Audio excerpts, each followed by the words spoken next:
पाप हे पाप राहत नाही, पाप हे मुळी सगळं जळत असते लक्षात घ्या. कारण भगवंताचं नाम मुखामध्ये येण्यासाठीच अनंत जन्माचं पाप हे जळत असते. अनंत जन्माचे सुकृत पदरी सवाये जीवावे श्रीराम नामाच्या.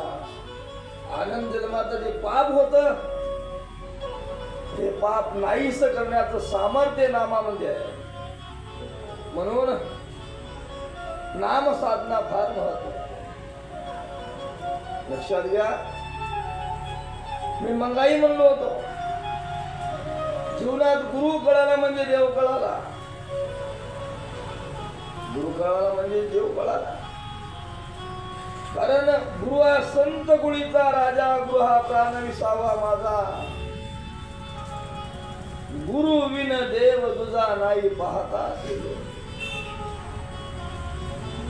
या अज्ञान जीवाला सज्ञान करण्याचं सामर्थ्य कोणामध्ये असेल तिथे गुरुमध्ये आहे. मग ज्या गुरु महाराजाला शरण जायचं आहे. तुम्हाला वाटत असेल आम्हाला वेळ लागला बा, उशीर लागला, आता या जीवनात काय होणार आहे? वाचन होणार आहे का? तीर्थयात्रा होणार आहे का? जप होणार आहे का? अनुष्ठान होणार आहे का? उपास होणार आहे का?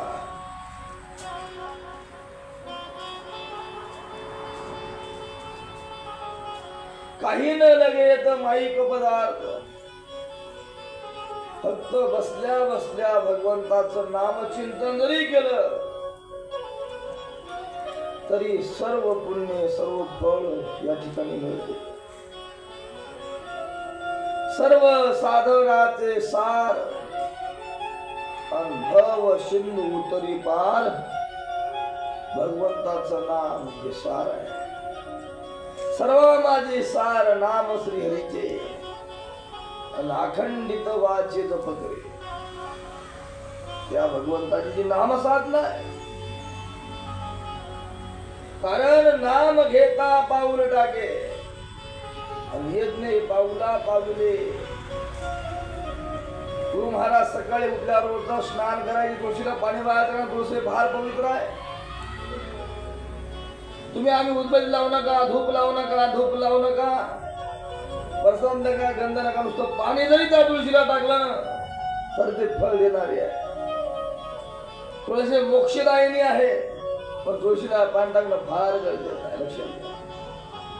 सौभाग्याचे काही लक्षण आता रोज सकाळी उठणे, स्नान संध्या करणे, घराची देवपूजा करणे, आपल्या तुळशीला पाणी टाकणे.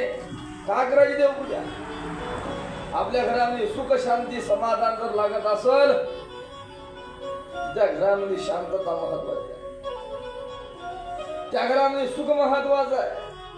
मग सुख जर लागत असेल तर आपल्या जीवनात सकाळी लवकर उठणे, स्नान करणे, भगवंताची आराधना करणे, भगवंताची सेवा करणे. काही वेळ तरी नाम जप करणे, 10-5 वेळा ज्ञानेश्वरीच्या वाचणे, 2-4 अभंग गात्याचे अभंग वाचणे. कारण हे जीवनामध्ये करणं फार गरजेचं आहे. रोज गुरु सकाळी उठायचे, स्नान संध्या करायचे आणि शाळेला जायचे. लक्षात घ्या. जाणं येणं चालू होतं आणि गुरुच्या सगळं शाळेत जात होता. विद्यार्थी असे होते, ऐका, तुळशीराम, चंदू, नाना, वामन हे महागावच्या शाळेत जायचे. पण नाव सांगतो ऐकायचं. एक मातंग तुळशीराम, एक चंदू तयाचे नाम, नाना वामनाचा मिळून गाठावी शाळा महागाव. तुळशीराम, चंदू, नाना वामनचा असा मिळून रोज शाळेत जायचे. आणि शाळेत असताना गुरुचा जर पोशाख म्हणलं तर काटेवाडी नक्षीदार धोतराचा, वर सदरा मलमलीचा, कपाळी टिळा सोबत असे. सुंदर म्हणले आता काटेवाडी नक्षीदार धोतर नेसायचे आणि मलमलीचं त्या ठिकाणी उपरण राहायचं. सुंदर कपाळाला म्हणजे गोपीचंद गंध लावायचे, कारण कपाळाला गंध लावणं फार महत्वाचं आहे. आणि तेथील पुस्तक वया जमून दप्तर टाकेली पुष्टी म्हणजे असे सोबत समान घेऊन निघावे. रोज आपल्या दप्तरात वही पेना टाकायच्या, महागावला शाळेत जायचं, महागावर घरी यायचं. रोज स्नानासंध्याची ठरलेली आहे नीतीने.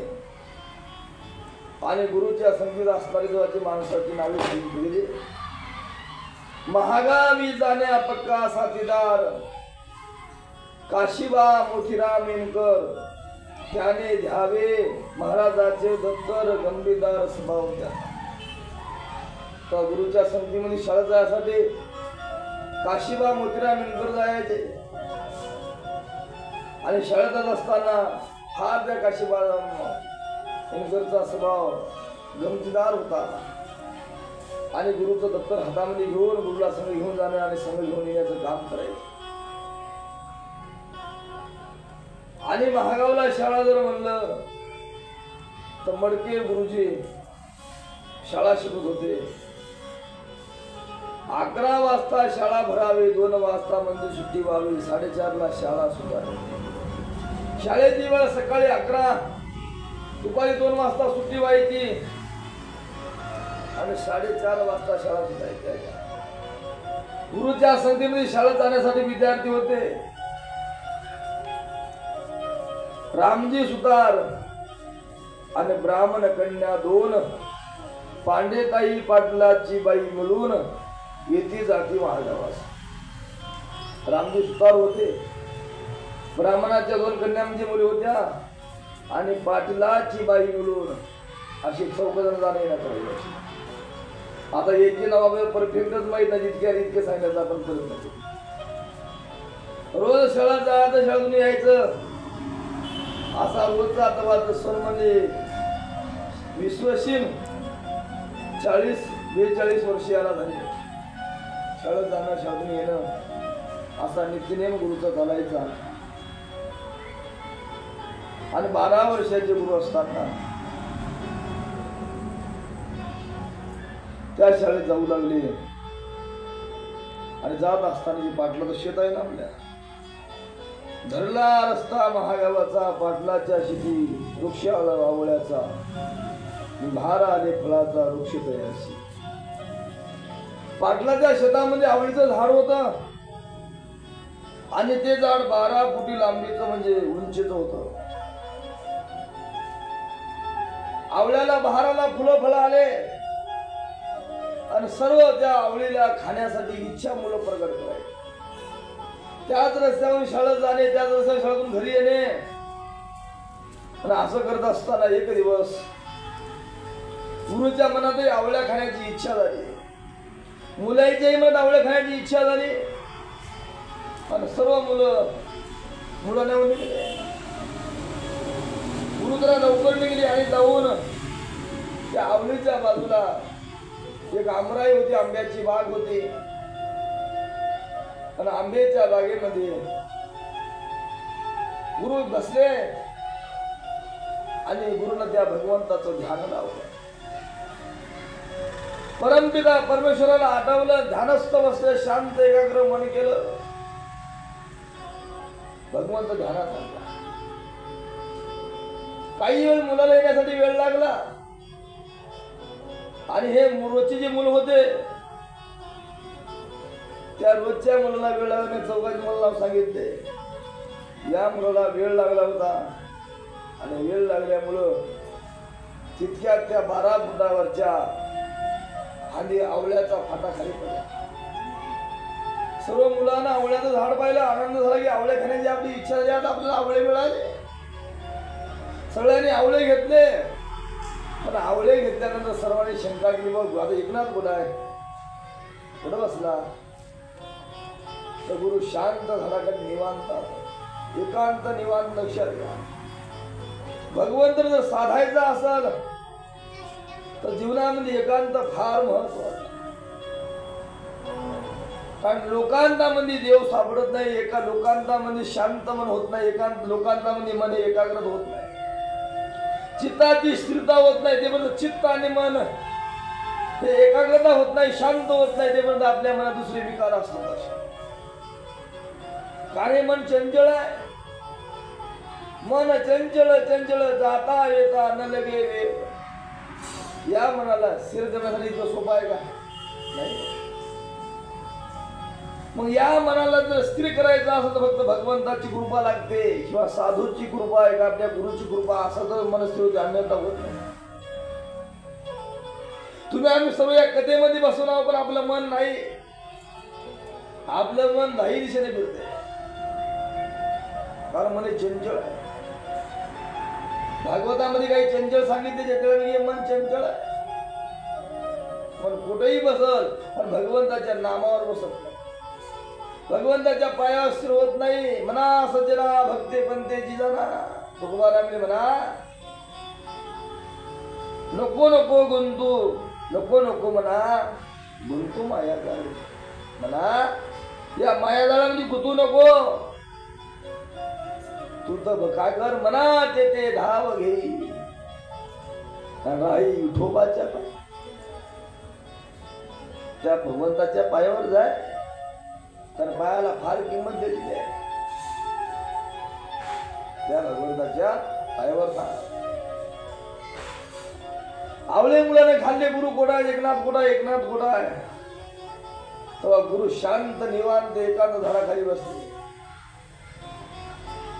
झाडाखाली पाहिजे. अरे चाल उशीर व्हायला शाळेत जायचं आपल्याला.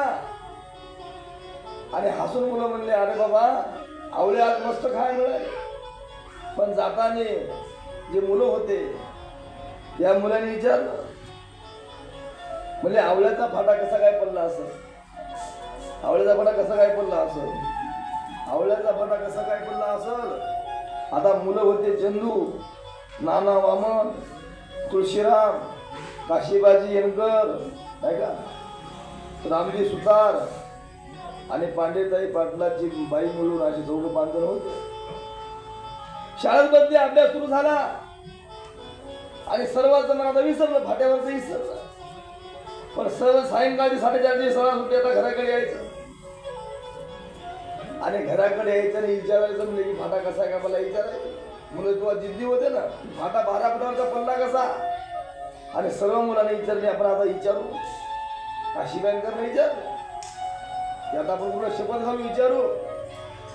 आणि येताना म्हणजे गुरु एकनाथ तुला विद्येची शपथ आहे, सांग म्हणजे आवळ्याचा फाटा कसा आहे. गुरु शांत झाले कारण शपथ घातल्यानंतर आहे. मग सांगलं गुरुनं म्हणले बघ कोणाला सांगू नका पण माझी आवळ्या खाण्याची इच्छा झाली. तुमची झाली की नाही तशी माझी सुद्धा आवळे मला मिळा, आवळे खावा माझी सुद्धा इच्छा झाली. आणि ही इच्छा कोणी पूर्ण केली? भगवंता. एखाद्या भक्ताची जर इच्छा कोण करते पूर्ण? भगवंत करते. तसं लहान लेकरू जर असाल तर आपल्या लेकरू आपले आईवडील आपली इच्छा पूर्ण करतात. ते संत देवाचे लेकर आहे. संतांची मनोकामना इच्छा मनोरथ हे देव पूर्ण करतात. पूर्ण केला पूर्ण केला पूर्ण केला मनोरथ. आवळीचा फाटा पडला, आवळी आम्ही खाली पण सांगू नका आता कोणाला. आणि सर्व मुलं आता घरी आले.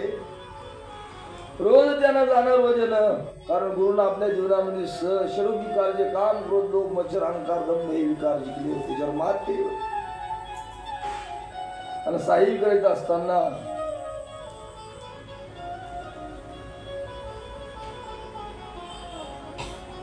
कारण गुरु आवल्याखाली मुलं जेव्हा गेले तेव्हा गुरु झोपत होते का नाही? गुरु झोपलेच नाही. गुरु शांत समाधी लावून बसायचे. नुकतली नादी लागली समाधी. कारण भगवंताच्या नाम साधनेने समाधी लागत असते. कारण भगवंताचं नाम हे असं आहे की नाम जपता जपता जसं एक तत्व नाम दृढ हि मना हरिशी करुणा येईल ते नाम सोपे रामकृष्ण गोविंद. वाचे ते सद्गता जपारे की त्या नामामुळे बाबा विषयी विसर पडला निशेष आणि अंगी बरम रस जसाला. नामाचं महत्व आहे, नामाची ताकद आहे, नामाचा पावर आहे. तुकोबाराची जीभ आडबंग आडगमग शान धरली. अरे हे जागा घाण आहे ठिकाणी नामस्मरण करू नये, नामदेव भगवंताचं घेऊ नये.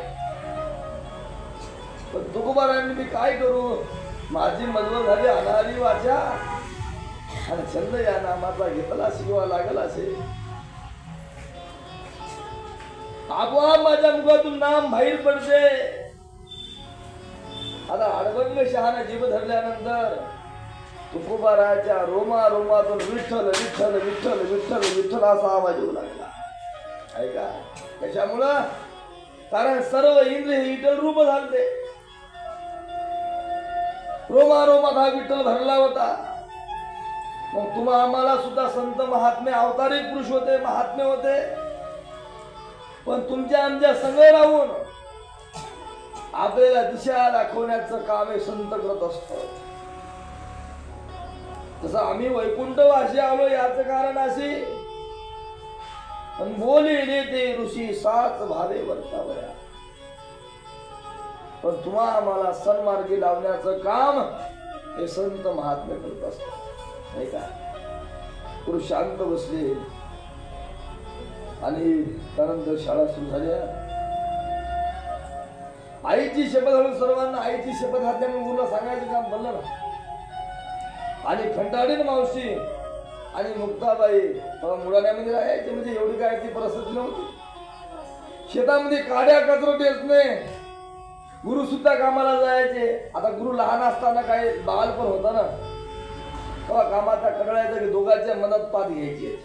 एक गुण मावशी, एक गुण आई, मंदार गुरु राहायचे. दुपारी शांत गुरु एकांतामध्ये बसायचे. मुलात जरी गेले असतील पण मुलात लोकांता सुद्धा गुरुने एकांत आपला साधवला. आणि एकांत फार महत्वाचा आहे. शेतात सुद्धा सर्व गप्पा करायचे पण गुरु शांत सर्वांच्या लांब जाऊन त्या भगवंताचं स्मरण करायचे.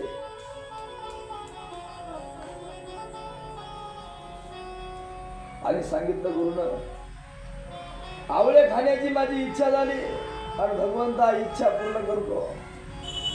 भक्त प्रल्हाद लहान होता पण देवाने इच्छा पूर्ण केली. फक्त त्या भगवंताचं नाम गुरु खांदी आपोआप मध्ये खाली पडली. गुरुचं बालपण होतं आणि गुरुचं पूर्ण बालपण अशा प्रकारे जाऊ लागलं. या अध्यायामध्ये खांदीचा दृष्टांत सांगितला, या अध्यायामध्ये शाळा वर्णन केली, या अध्यायामध्ये आणि गुरुचं कसं वर्णन आहे. पहिल्या वर्गात पहिलेच आले, दुसऱ्या वर्गातही पहिलेच आले, तिसऱ्या वर्गातही पहिलेच आले आणि चौथ्या वर्गात सुद्धा पहिले झाले. का? कारण ते होतेच ना पहिले, पहिले होते. आता हात आणि पुढे राहणार, जाणार म्हणजे तुम्ही आम्ही जाणार आहोत, तुम्ही आम्ही जाणार आहोत. पण संत जस मग सांगितलं, तू का म्हणे मरणाची सरे आणि उत्तमची उरे कीर्ती मागे. मग तुम्हाला आम्हाला जर आपला लाभ व्हावा असं वाटत असेल ना तर संताची संगत करायची. कारण चांगल्याच्या संगतीने चांगलंच होत असते की नाही, चांगल्याच्या संगतीने चांगलंच होत. मग काय करायचे की संगत चांगल्या लोकांची केली पाहिजे, वाईट लोकांची नाही. संगत चांगल्या विचाराची केली पाहिजे, वाईट विचाराची नाही. कारण संगती पंगती देवा सगळीकडे. माणसं जर आजकाल बिघडत असल्या संगतीमुळे बिघडायला की नाही. तुम्ही आता एका भजन चालू आहे, भजनामध्ये मुलाला रोज वाट लावा, ते आपोआप टाळी वाजवते. आपोआप टाळी वाजवते का? कारण संगत आहे. वाईट लोकांची संगत राहू द्या, त्याला बिघड मिळेल का? आपण त्याच बिघडते. लक्षात संगत महत्व. आमचे गुरु महाराज सांगायचे, मीठ फक्त 2 रुपये किलो आहे आणि तूप हे 800 रुपये किलो. मीठ 2 रुपये किलो आणि तूप हे 800 रुपये किलो. घरच्या 2 भरण्या आणल्या, एका भरणीमध्ये प्लास्टिकच्या तूप ठेवलं, मी एका प्लास्टिकच्या भरणीमध्ये मीठ ठेवलं. भरणीला मिठाची संगत लागली. भरणीची किंमत किती? फक्त 2 रुपये. आणि तुपाचे 800 रुपये. पण मिठाच्या ज्याची संगत लागली त्या भरणीला, ते भरणी चुलीपाशी गेली. कोण ठेवली? स्वयंपाकाची आपण चटणी मीठ हळद ठेवतो चुलीपाशी. पण ज्या भरणीला तुपाची संगत ते कुलपात गेली. भरण्या प्लास्टिकच्या, पण एकीला तुपाची संगत लागली, कुलपाची आत गेली, तिची किंमत 800 रुपये आहे. एकीला मिठाची संगत लागली, चुलीपाशी गेली, तिची किंमत 2 रुपये. नुसती किंमत नाही तर चूल पेटू पेटू जसं त्या भरणीचं मीठ कमी कमी होत गेलं की नाही, भरणी वाटली त्या शेकात. पण तुपाची भरणी सुरक्षित कृपाच्या हाताने चांगली. कशामुळं? फक्त संगती. म्हणून कोणाची संगत धरायची आपल्या हातामध्ये. मी नेहमी सांगतो, संपत्ती महत्वाची नाही, संतती महत्वाची आहे. माणसाच्या जीवनामध्ये संपत्ती कितीही कमवा जमल, पण संततीला संस्कार घालायला जमतात का?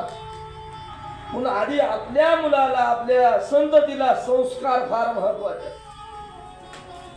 एकदा काय माणूस बिघडला लवकर जागा येते का? म्हणून आपल्या मुलाला चांगल्या लोकांच्या संगतीत ठेवणे, चांगल्या विचाराच्या संगतीत ठेवणे. चला बाबा घे, रोज हरिपाठ म्हण, रोज ज्ञानोबारायाची ज्ञानोश्री वाच, रोज गात्याची 5-2 अभंग वाच, ज्ञानोबा तुकोबाराचं भजन कर, रोज गुरुच्या आरतीला जाय, गुरुची आरती रोज म्हण. गुरु ठिकाणी सत्ता चालू आहे, नामजप चालू आहे. त्याच्यामुळं संगती म्हणून संगती पंगती देवा सगळीकडे संगती चांगल्या लोकांची असते. संगत एखाद्या पर अभिमानी माणूस परवडला, परमार्था जर असल, अभिमानी परवडला. का परवडला? कारण अभिमान नाही का त्याच्या समोर त्याच्याविषयी मोठा व्यक्तीला अभिमान गळून जाते, जाईल की नाही?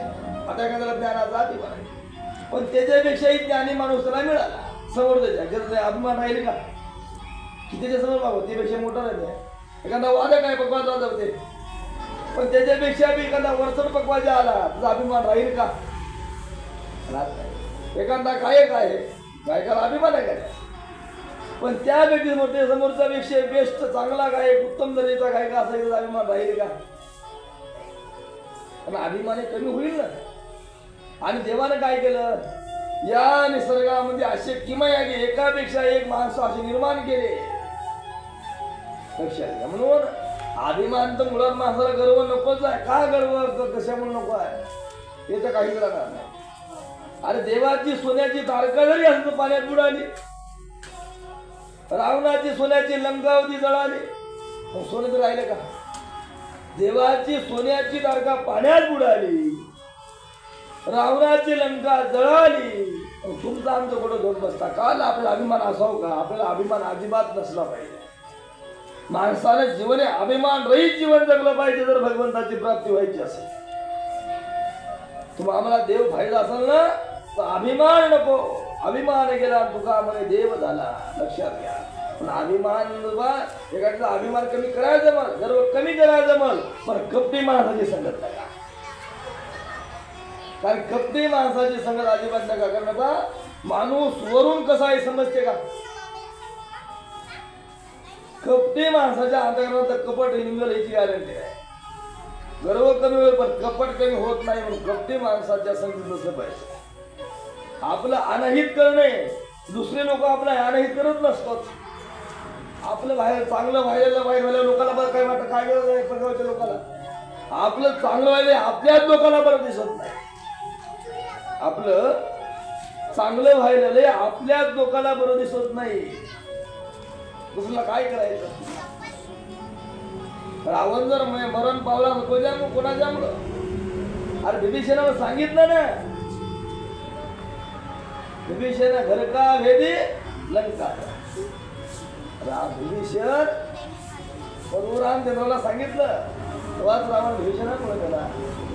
लक्षात.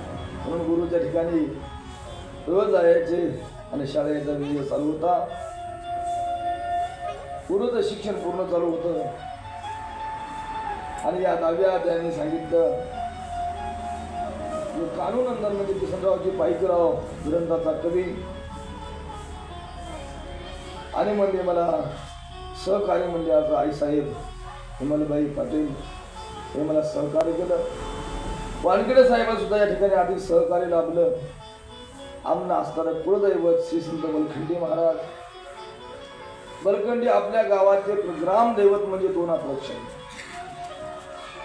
एक आपण बलखंडी महाराज आणि आपले गुरु म्हणजे श्री संत बलखंडी महाराज एक आणि श्री संत एकनाथ महाराज. वास्तविकता आहे आपली भूमी संतांची. साधू महाराज झाले, सावळा महाराज झाले, श्री संत एकनाथ